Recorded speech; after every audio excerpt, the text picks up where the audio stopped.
Hey guys, welcome back to my channel. Why bring up this 30-minute, 8-episode Star Wars series at the end of this very dreadful year? Is it the fact that this was a well-written piece of work? Or was it a well-shot piece of magic? Let's talk about it. Before we start, this isn't really a review, sort of a video essay. Not exactly. You let me know what I should call it down in the comment section. That said, let's roll the clip. Hey everyone, my name is Mr. Kev and I am the first Indian musician to release his music on porn sites. Technically, India's first musical porn star. I've got a variety of content, so if you're the adventurous soul looking for new frontiers to explore, you would definitely enjoy my videos.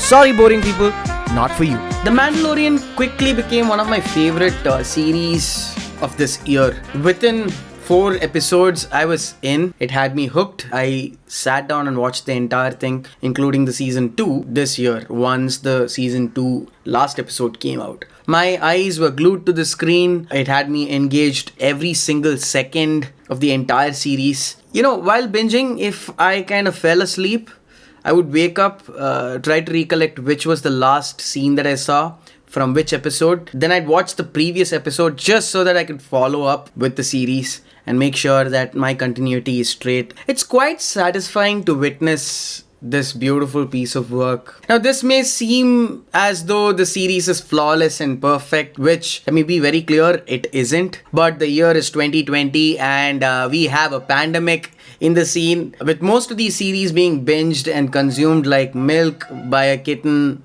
at a milk bar. Not all of them are great, not all of them entertain, not all of them give you guys this sense of warmth and comfort. The Mandalorian, on the other hand, was all that and a little more to me. It had me loving the characters, the journey, the action, and everything in between. Let's be fair, this is very biased. What made me fall in love with the series is hard to describe, but let me try my best to explain. I'm not the best person to sort of explain what the Star Wars lore is, nor am I someone who has completely understood what this is.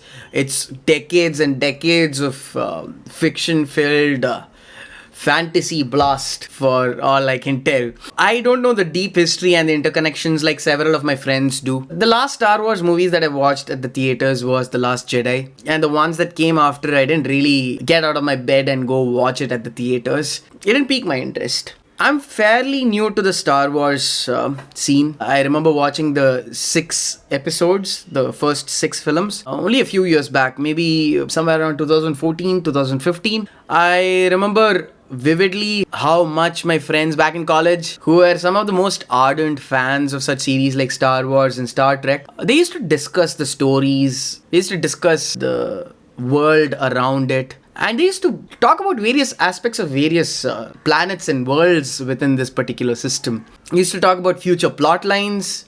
Back then, we didn't even know if there was going to be another Star Wars film. There were a lot of these things being put out, and it, of course, piqued my interest. I used to be at awe when these guys used to talk about these films and the worlds that it contained. Just the vastness of what this kind of a world can achieve was way too vast for my small brain to grasp.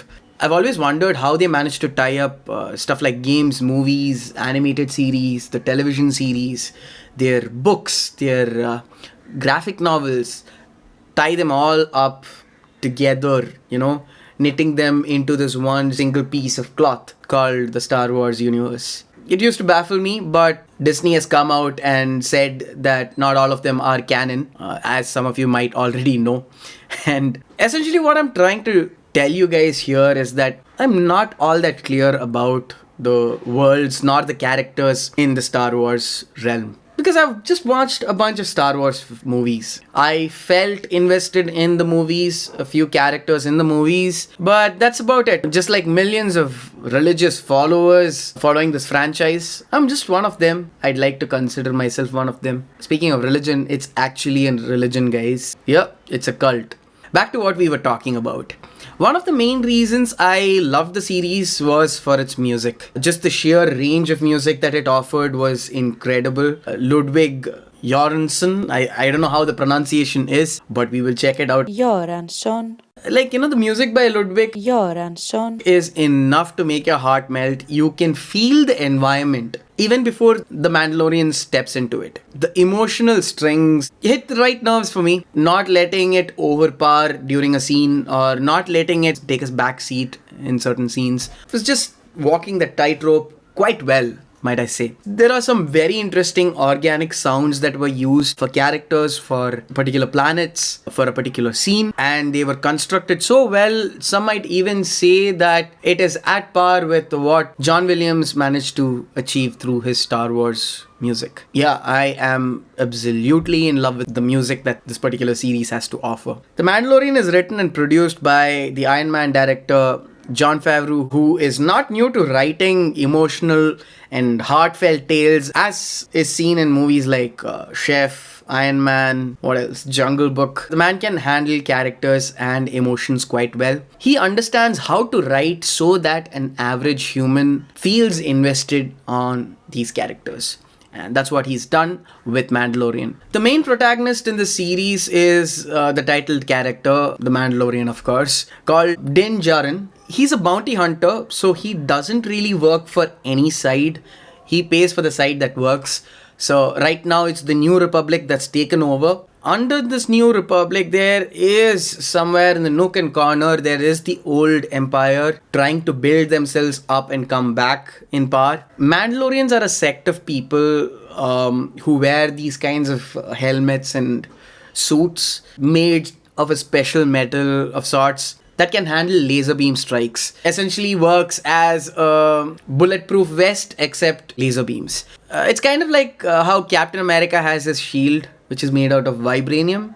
Adamantium. Adamantium is Wolverine's claws, I believe. But yeah, you get the point. Mando over here has a history of completing all his missions with almost no failure rate. And he's a bit of a semi-legend already, which creates this kind of hate amongst his peers who kind of dislike him. That's where the series kind of starts. Mando feeling like this grumpy old man takes up a job to recover something or someone for a buyer, dead or alive, suggesting that if brought in alive, it would pay more. This isn't a story that hasn't been told before. This is just Jason Statham in Transporter. He decides to transport something, but then the transportation goes all wrong. The whole world is after him. This is the basic premise. And that's the basic premise of Mando. Mando uncovers to find that this creature who has a bounty on him is this species that does not exist anymore. Kind of understood what this is. This is Baby Yoda, which is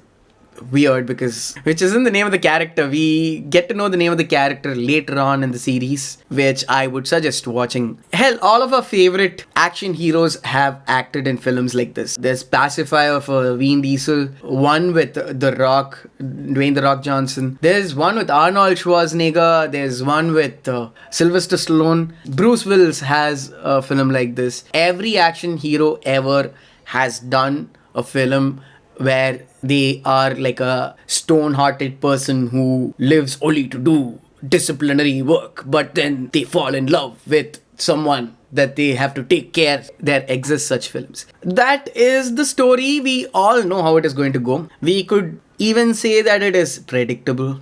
But what makes this different is it builds up slowly on the characters. We get to see and understand the different dimensions of these characters. This basically is Logan repackaged, if you want to call it that. If you think Logan is fresh and this isn't, I would debate on that. Because if you think there's this old wine in a new bottle, I'd say every film that follows this simple plot is the same. Old wine in new bottle. So let's just not have this whole hypocritical argument over here. You've seen one such film that you like, doesn't mean that this series is a copy of that and it's any bad. There is a different ways, different aspects of telling a story, and this is one such aspect. There's something about such stories of a grumpy, heartless person put in this particular situation where they have to deal with a sweet, loving little thing like Baby Yoda. I enjoyed the series because I felt at ease. The sense of it's going to be alright, no matter what, that feels genuine. The series is also a huge step in terms of television series production style. They were shot entirely inside a set with a big ass LED screen. and a top light, one LED panel light, which can change colors and even contour colors, which is insane for what it can do, which immediately creates natural shadows. There is an entire production documentary that they have on Disney Plus or Hotstar. You can go and check it out. It's quite interesting to see what's happening there. Even without knowing about it, you could see that it's at par with films. It's quite a feat, because the last time I felt like this watching a series was back when I watched Firefly, also by another famous Marvel director called Joss Whedon. You might have heard of him.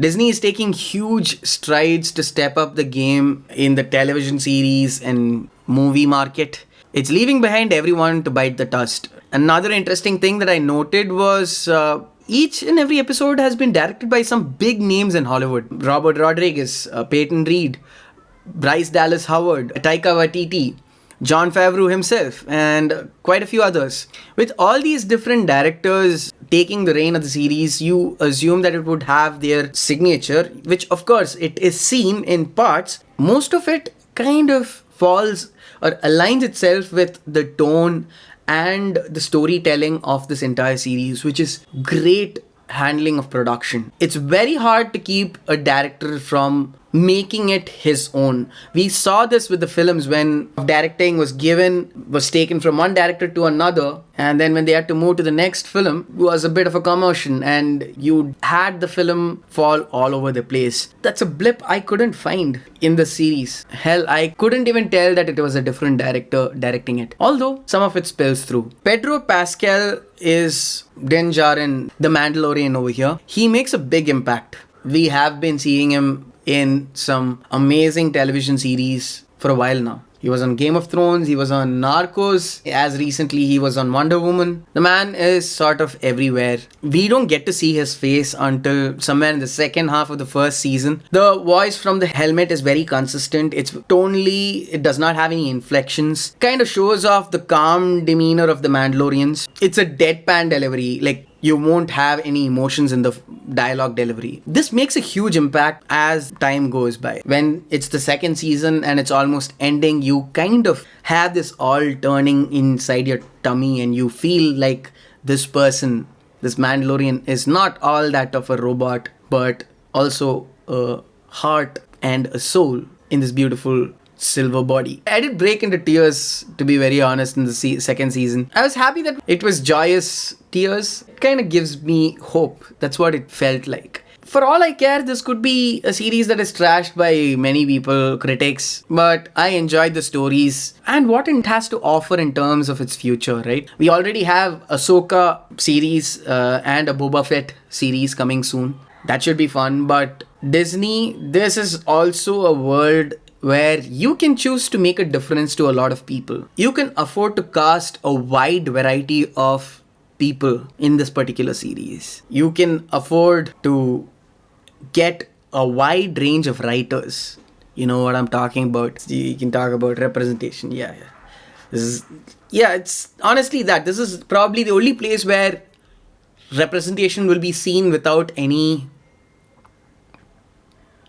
repercussions. So you can bring in a much more diverse cast, which we have already started seeing, the diverseness of the cast and how boldly they have been portrayed by several of these people. I am only urging you to push yourselves to move further and further so that this gets better. I would definitely stick around to see more of these Star Wars series. And that was my essay of sorts. Let me know what you guys think down on the comment section. Did you like this video? If you did, give me a thumbs up. Subscribe to this channel if you haven't. Click on the bell notifications for some more entertaining videos. If you haven't seen my music, go check it out right here. Pop it up right now. Share this video with your friends. It would kind of help me out. Thank you. I'll see you guys on the next one.